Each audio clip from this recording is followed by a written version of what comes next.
Warning: this podcast may be disturbing to some listeners. Due to the graphic nature, listener discretion is advised. Welcome from wherever you are. This is the Demon Inside podcast. I am your host, John Venom. If you would like to review another episode of the Demon Inside, you can go to Spotify, Apple Music, Google Podcasts, iHeartRadio, and any podcast platform. And please, don't forget to subscribe and rate us with 5 stars. A new episode will come out once a week.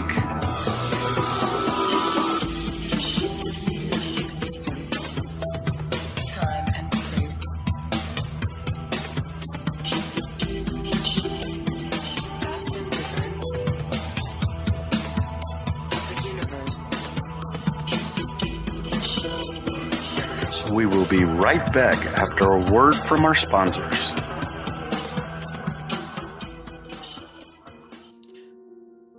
Hello, my Demon Insiders, and welcome back to the Demon Inside. I'm your host, John Venom, and today we are going to be doing the Demon Inside Anissa, Weier, and Morgan Geyser.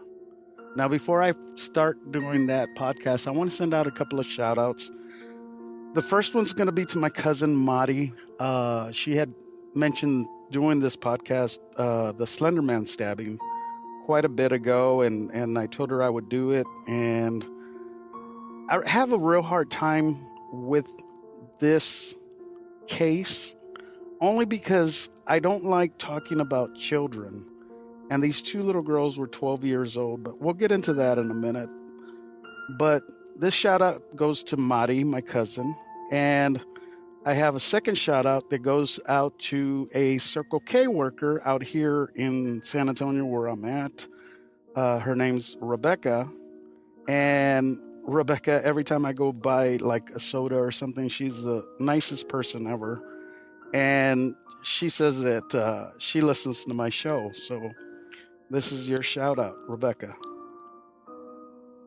So if you don't know about the Slenderman case, I'm going to tell you what happened.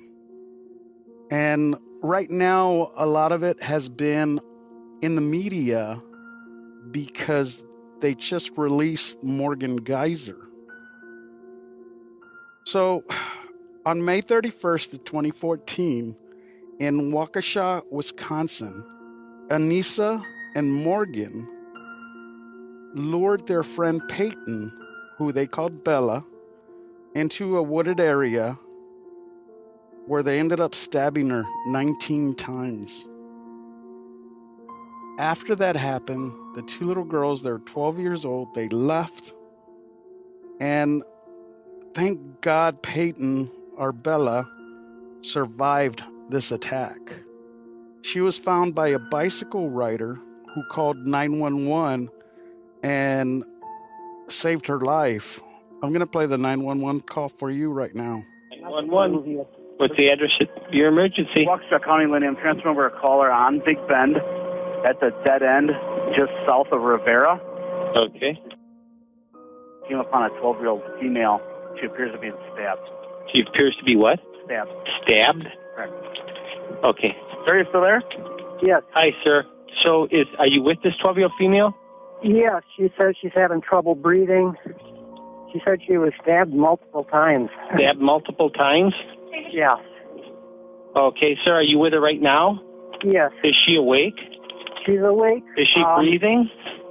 Yeah, she's breathing. She said she can take shallow breaths. She's alert. Okay, stay with her. We're sending the police department. Don't hang up, okay? Oh, hold on just a minute. Don't hang up. Okay. Okay. Hold on just a minute, sir. We're sending officers. Okay. Is there any assailant around? I didn't even look. I don't see anybody. It's a dead end. Okay, stay right with her, sir. Is she on the ground or is she standing up? No, she's laying on the grass. Laying on the grass. Stay right with her. Just let me know if she is remaining conscious or not, okay? Okay. Is there any bleeding going on? Her clothing has got blood on it. Where are the wounds? Do you see where the wounds are? No, I don't know if I should be rolling her over and checking or not. Do you know where? Okay, just stay with her and just let me know if she's conscious or alert or stops breathing or anything. Hold on, I'm going to talk to the ambulance. Police are also en route. Okay, thank you. I'm bothering you at all? My shade? Okay. You're very Copy. 2 copy. Okay. Just keep her in that position. Just let me know on her breathing. Okay. What's your name, sir? My name? Your name. My name. Okay, were you just passing through? Yes. Okay, and you found her and she was just laying there? Yes. Okay. Okay, so you see any active bleeding or blood spurting out or anything like that? No, unless it's underneath her. I just see Okay. just dried blood. Okay, just dried blood. Okay. Okay, is she still breathing? Is she still alert? Yeah. Okay, stay with her. Stay with her. Keep an eye on her. Hold on just a minute. Do not hang up, sir. Okay, I will not. Who did that to you? Why don't you want to talk? And she didn't say who did this or how it I happened? don't know. I don't know if she wants to be talking. I started to ask her, and then That's okay. If she's... she's got to save her energy, I think. Okay, but you see nobody else around you. Are you clearly visible when they pull down that road towards the dead end that they'll see you? I'm sorry, I couldn't hear you. Are you clearly visible when they come down there so they see you? I got a strobe flashlight on my bicycle. I'll shine that towards any emergency vehicle I see.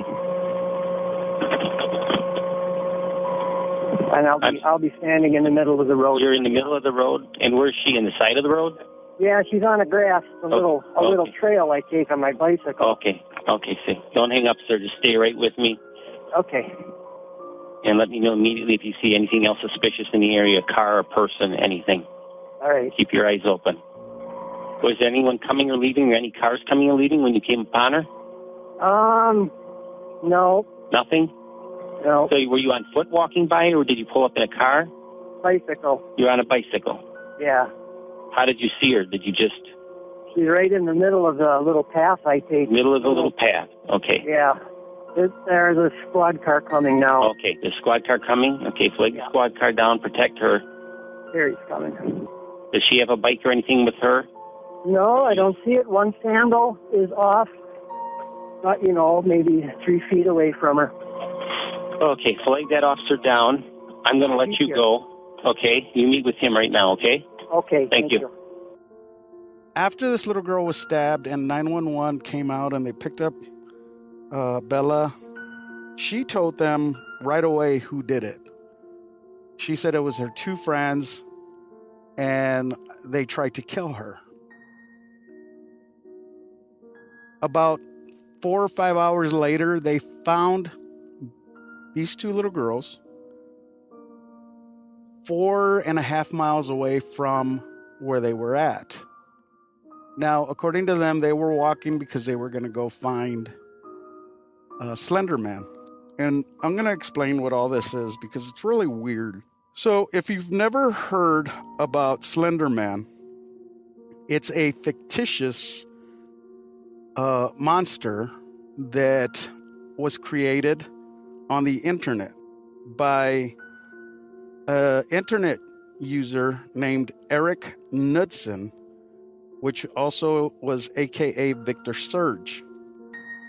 What he did was he made 2 Photoshop pictures for a contest. It was a paranormal Photoshop contest. And what he did was he used like a black and white picture of kids and put this Slenderman right in the middle. Now, Slenderman, the way he looks is a very tall man with no face, and he wears a suit. And his arms are longer than normal, and he's just super tall. And supposedly there's a whole following on Wikipasta or some sites where people started to try to tell stories of the Slenderman and make it more real. This Slenderman is supposed to gather children, or what he calls proxies, which are killers or servants. And these servants or killers live with Slenderman. And I don't know why anybody would want to live with this, but these two little girls did. So let me explain what happened. After they stabbed her, they went walking, and the police found them, and they took them to interrogate them. And both of these little girls said that they had to do it. They had to do it. There was no other way. They had to do it. And they just kept uttering that. It was a necessity. They had to. And so what we learn after the interrogations, which I'm going to play you a little bit, but Anissa was saying that if they wouldn't have killed, or if they would have killed Bella, they would have been able to go and see Slenderman. They would have been part of his family or whatever the hell it is. Morgan also said the same thing. Now, they were both saying that if they wouldn't have done it, then Slender would have killed their families.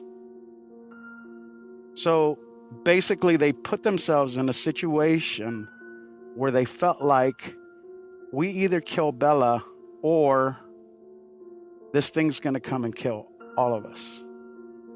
All right, so back in December or January, Morgan told you, like, hey, we should be proxies, type thing. Yeah. And you said what? Like, I said, okay, how would we do that? And she said, we have to kill Bella. Okay. Okay, and do you know why she said that? Like, why she said that? Because we had to supposedly prove ourselves worthy to Slender. And a proxy again, what is a proxy? It's like a servant or like an apprentice. Okay, and they're a servant of who? The whichever they kind of don't have a choice. Slender's like the really big, he's like head of it all, supposedly. Okay, so Slender's the big guy. Yeah. The top guy. And the proxies are his puppets. Yes, that's how people put them puppets. Oh, okay. Delusional? Yeah, very. As a matter of fact, Morgan is very schizophrenic. When she was locked up in the hospital, when they first locked her up, and she was talking to police, she would say that she would talk to the Teenage Mutant Ninja Turtles. She was talking to ghosts. She saw colors melting down the walls. She had imaginary friends named Maggie and Sev. And she also spent time talking to Slenderman. Now, there was another hallucination that she had, and she called it, like the clown. But it was listen to this, guys. She described it as the color of smoke and ink. She would perceive him as standing behind her in mirrors or shifting around corners. So I'm going to let you know right now, this case is more on the supernatural side than it is on the crime side. So if you're a true crime addict and you don't really want to hear about the supernatural stuff, I probably wouldn't listen to the rest, because the majority, like I said, this case, all it was these two little girls killing their friend, or trying to kill their friend, so that they could go to see Slenderman and live with Slenderman. The case was plain and simple. They both got arrested. They both got convicted. Of course, both were in the hospital. And recently, they, a few years ago, they let Anissa go and live with her father. And now they let Morgan, they let her out, as long as she is living in a group home with supervision. I have a big problem with that, And the only reason I say that right now, and so we could keep with the case, is that Morgan has still been hallucinating, has still been talking to Slender, has still been talking to ghosts, demons. She believes in all of this paranormal stuff, which I get it. There's a lot of us that believe in paranormal, but when you're hallucinating or when you have schizophrenia, it's not a really good thing, especially if you've already tried to kill a friend. She also got caught reading a book called Rent Boy. It's about killing. It's a whole thing. I hear it's very dark. She also kept drawing pictures of demons and things of that nature. What I've been even more afraid of is that since they didn't kill their friend Bella, could they both still think in their mind the reason we didn't see Slender was because we failed? Now is our chance to go back, finish what we started, so that we could go see Slender. I am very afraid for the little girl who was their victim. Now, keep in mind, this was back in May 31st of 2014. And so these little girls are already in their 20s. They also had planned to do this for like 6 months prior to actually doing it. They had planned it from December of 2013, and they already knew they were going to kill Bella.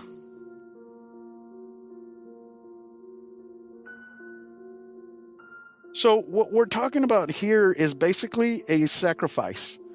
They took this poor little girl out into the woods after they spent the night together, all three of them. It was a slumber party. They go out into the woods to go play.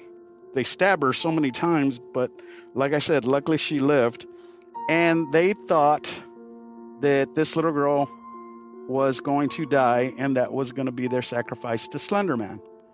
We've heard of other cases that I've talked about where a parent sacrifices their kid, and we've heard about where somebody has killed some as a sacrifice so that they can gain power. That's what these two little girls believed in. As far as I know, every legend that we hear comes from somewhere. The lady in white, the La Llorona, the crying woman who's searching for her kids. We hear about the man with the hook, or a wraith that we see in the woods, or we hear all these different stories that a lot of people believe are true but haven't seen yet. So the way I see this is, and we've talked about it before, where demons will take the legend and run with it because that's what people believe. Couldn't this Slender Man had been a demon that took control and pretended to be Slender and started talking to these two little girls and saying, "This is what you're going to do for me"? Yes, absolutely. So the more that I looked into this Slender Man thing, and I was listening to their interrogations, because these little girls start giving you hints of what they've read. And I went through Creepypasta, which is one of the sites where they have the whole Slenderman thing. And they even have now, it's like a whole set of rules that you have to do in order to see Slenderman. for me, these things, when somebody is so wanting to do this, they put that belief in it so much that it's going to attract something like a demon. As a matter of fact, Anissa says there's a demon connected to this that with 7 mouths, which is part of the creepypasta. So I looked up 7-mouth demon, and I couldn't really find anything, but what I did find, because I figured it this way, if it has 7 mouths, then maybe it has 7 heads. So I looked for 7 heads and a demon, and what I came out with was really creepy. So the 7-headed demon is a common motif in various cultures, often representing a powerful, malevolent force or a symbol of chaos and evil. In ancient Mesopotamia, it appeared as a serpent or dragon, while in the book of Revelation, it's described as a beast with 7 heads. And could this have been what Anissa and Morgan saw? Could it have portrayed itself as Slenderman? The reason I don't like doing these shows on children is because, one, there's really no background. There's really not a lot of background to this. I mean, they were in middle school. They barely figuring out who they are. And then it's sad because nobody saw the psychological problems that these 2 little girls had. And not only that, but in wanting to seek out something like Slenderman means that they were lonely and that they wanted to feel more important. And a lot of times these kids, when parents or teachers or whoever start ignoring these kids, you always hear if you see a child, straying away or being alone all the time or to himself, you want to reach out. You want to get this kid involved. You want, this kid to be part of something, because that's what they're longing for. They want to be a part of something important. And most adults don't see children as having an important part in life. They see them sometimes, and I hate to say it, as nuisance or as, somebody that can't get like things done, or somebody that is just too young and doesn't understand. I believe children understand more than what adults give them credit for. Maybe it's not the decisions we would make, but try looking through the eyes of a child and see their point of view, because as adults, we're broken sometimes and we can only see one path, and children see something totally different than what we see because they're not jaded like we are. But for these 2 little girls, they started to follow a path of a demon. Now, here's another thing that bothers me.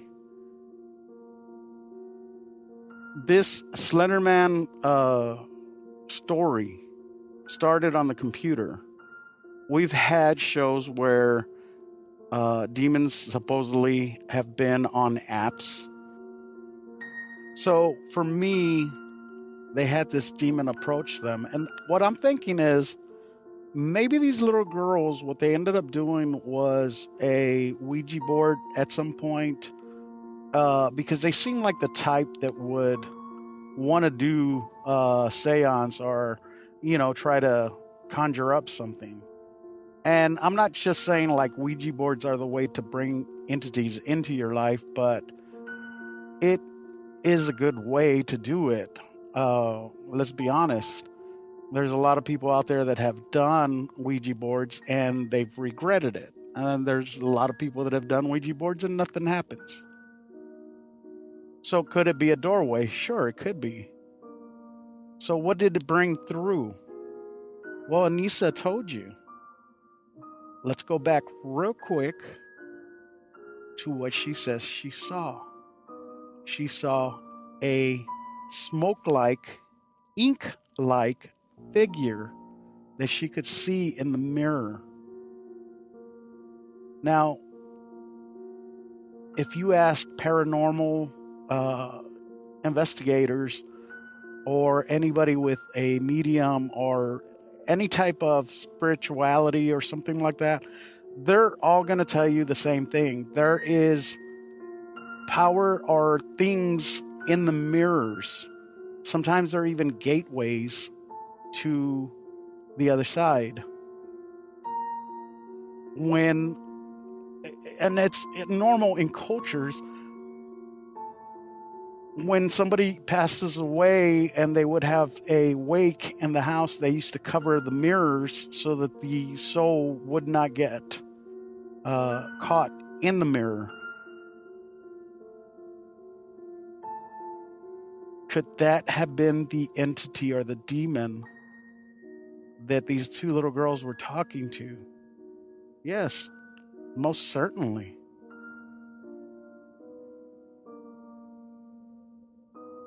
For me, the smoke, the ink-like thing, and the mirror is a demon. And it took these two little girls and corrupted their mind with this story of Slenderman so that they could kill on his behalf. Again, we've heard these stories before where a demon wants a sacrifice. And that's what these two little girls did. And I pray, which I usually don't say on this show, but I pray that these two little girls, now that they're adults, that they don't try to do the same thing again to their victim. And I hope they just try to live their life in peace. Thanks for listening, guys. Talk to y'all next week. Don't forget to subscribe to the Demon Inside podcast on any podcast platform. A new episode of the Demon Inside will be released every week. Let us know what you think of the episode on all our social media platforms. If you have any questions or comments, go to the Demon Inside podcast at gmail.com or click on the link down below. We would love to hear from you. And to become a Demon Insider, go to our website, thedemoninsidepodcast.com. We thank you for listening and hope you will join us next week for a new Demon Inside podcast. If you enjoyed this episode, please tell your friends. I am John Venom, and I'll see you next time. If I don't get possessed. The Demon Inside was written and created by James Porter. It is a production of Venomous Entertainment. Background music is by Lucas King.